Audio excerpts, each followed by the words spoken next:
Welcome! In front of me I have IMILAB W01 smartwatch, and I'm gonna show you how to download additional watch faces on this watch. Before we start, if you want to download additional watch faces on this watch, your watch needs to be paired with a phone via the GloryFit application. Once the devices are paired together, we can continue, and now we can open the GloryFit application on the phone that is paired with our watch. After you open the application, you should see the home screen. Now, tap on the device icon to open the device page.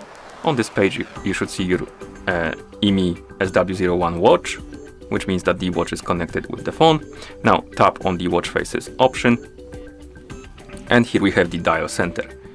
After the watch faces load, you will see a list of the watch faces, and you can swipe up to load more, like this.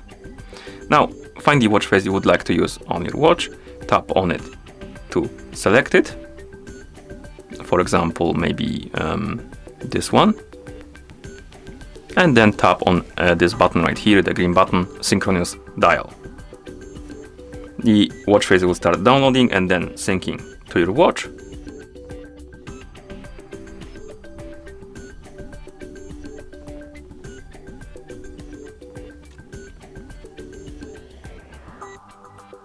And once it's done syncing with your watch, it will be applied, as you can see. And now we can close the application, and that's how you download additional watch faces on this watch. Thank you for watching. If you found this video helpful, please consider subscribing to our channel and leaving the like on the video.